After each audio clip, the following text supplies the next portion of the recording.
කාශ්වී veg ඊට් සමග සම්බන්ධ වෙච්ච ඔබ සැමෝ සාදරයෙන් පිළිගන්නවා.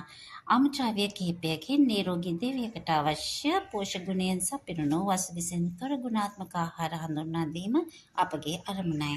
අද වීඩියෝවෙන් අපි හඳුන්වා දෙනවා සව් බීමක් කොහොමද ඊ타ත්ම ගුණාත්මක හෙත් වගේම පෝෂක ගුණයන් සපිරි සව් බීමක් කොහොමද ගුණාත්මකව ඉක්මනින් පිළියෙල කරගන්න ආකාරය.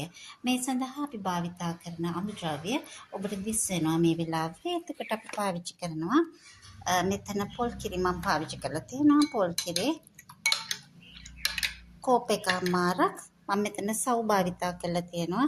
සව් කෝපයක් ඒත් එක්කම මෙතන කුඩාවට කපාගත්ත රටින්දී කුඩාවට කපාගත්ත කජු වීලමිතියත් එක්කම කකුරු ග්‍රෑම් 150කට කිට්ටු වෙන ප්‍රමාණයක් මෙතන තියෙනවා.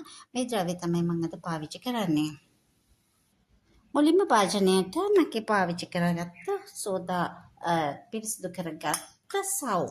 මෙතන තියෙනවා සව් ග්‍රෑම් 100කට ආසන්න ප්‍රමාණයක්. ඒත් එක්කම මෙතන ග්‍රෑම්ස් වලින් ගන්නව නම් ග්‍රෑම් 150කට ආසන්න ප්‍රමාණයක් සව් මෙතන පාවිච්චි කරනවා.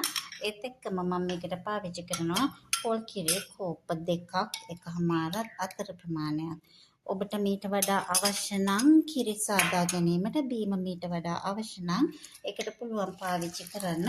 තව දුරටත් උණු වතුර මේකට ඇඩ් කරන්න පුළුවන්, එකතු කරන්න පුළුවන්. මේකට රසායන වලින් එකතු කරගන්න පුළුවන්. ඒකත් එක්කම මම මේ පාවිච්චි කරනවා මෙතන දාලා තියෙන හකුරු ප්‍රමාණ, ඒත් එක්කම වියලි මිදි, ඒත් එක්කම කුඩාවට කපාගත්ත රටින්දී කජු ප්‍රමාණය. මේ සියලුම ද්‍රව්‍යයකට කලවම් කරලා මම මේක මද ගින්නේ පිස ගන්නවා විනාඩි 10ත් 15ත් අතර ප්‍රමාණයක්.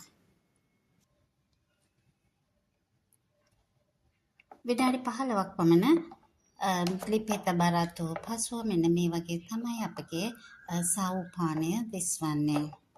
මේ ඊ타ත්ම රසවත් ඒ වගේම ඊ타ත්ම ගුණවත් කුඩා දරුවන් ඊ타ත්ම පිළිවෙල නිසා පිළියෙලක ප්‍රිය කරන නිසා මේකේ තියෙන කජු ඒත් එක්කම රේසින්ස් ඒත් එක්කම රටින්දී විශාල ගුණාත්මක වටිනාකමක් මෙම දියරයට මෙම පානයට ලබා දෙනවා.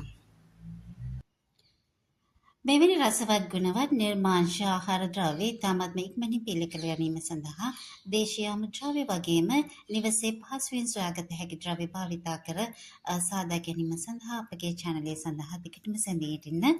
අද දවසේ අපේ වීඩියෝ නරඹුව ඔබ සැමට බොහොමත් ස්තුතියි. අපි නැවතත් මෙවැනි වීඩියෝ එකකින් හමු වෙමු. සුබ දවසක්.